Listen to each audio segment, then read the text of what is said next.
Alright, so we're ready to do this example. It says the level of the dissolved oxygen DO in the stream or river is an important indicator of the water's ability to support aquatic life.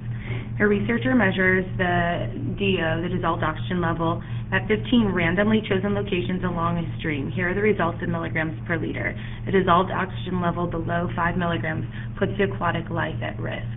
So the very first thing I notice is that there's only 15 and they give me the data, so I'm going to have to put that in my calculator.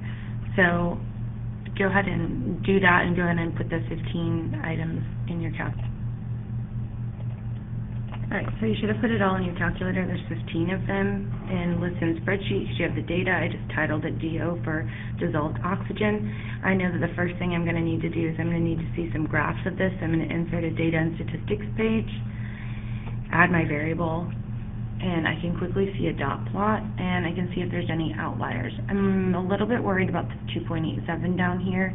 Remember, my sample size is 15, so I'm really just looking for any outliers. Moderate skewness is fine, so I'm going to go ahead and change this to a dot plot, so that or a box plot, so I can see it better. It looks pretty symmetrical, maybe a little bit of skewness over here, but nothing major. My box plot automatically would show me an outlier if there was one. There isn't. And I'm also going to check my normal probability plot. I haven't started my state plan to conclude yet, but I just wanted to go ahead and look at that condition because that would alert me when I'm reading the problem before I get too far into it. As looking at the normal probability plot, you can see that all the points lie pretty much in a straight line. So it's not unreasonable for us to think that this came from a normal population, so we'll be fine to do a T procedure on the data. So going back here to our PowerPoint, they have a plan. So here's the state. This is what we're going to do. We're going to dissolve the oxygen level, puts the aquatic life at risk. Okay, so state, we perform the test at alpha significance of 0.05, and they state the null and the alternative. Notice that my significance level is stated in my state. Here's my null. The mean is 5 milligrams, or it's less than that. Remember, it needs to be less than that in order to not put aquatic life at risk. So the alternative is that it is less than it. You know, here it is that it's 5, and it also counts for being greater than that. Where mu is the actual mean dissolved oxygen level in the stream. So we state the parameter of interest. You have your alpha level, you have your null and your alternative, all in your state, which gives you your 4 points that you're looking for in that part. Next, if the conditions are met, we have our plan statement. We're going to do a one sample T test for the means. And so we're going to go ahead and check our conditions. Random, they said that they randomly chosen locations, so that's good. The normal, they looked at a histogram. We looked at a dot plot, which is fine, either one. A box plot and the normal plot.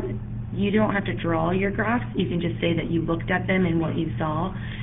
We don't know whether the population DO levels at all points along the stream is normal. We took a sample size 15, so we needed to look at the data to make sure the T procedures were safe.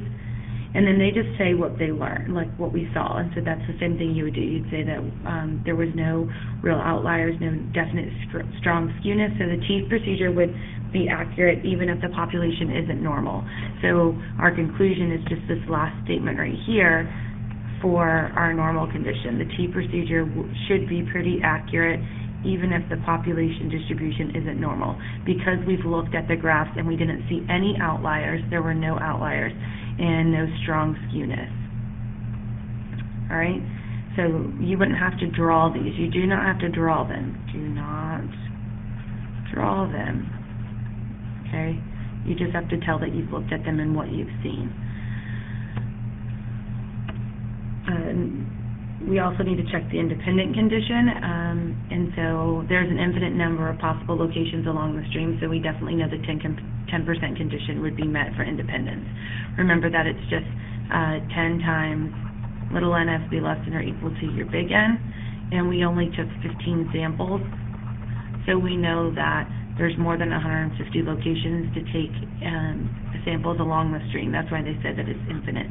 So there's not a problem with our independence condition being met. So now that we know all of our conditions are met, we can proceed with our one sample T test for mu and do our do step. The sample mean of the standard deviation is X bar equals 4.771, and the standard deviation is 0.9396. You could get that from one variable statistics if need be out of your calculator. You can run one variable statistics if you needed to. You also can just go ahead and in your calculator from beginning to end, you can run the whole T procedure and then make your work look like you did it.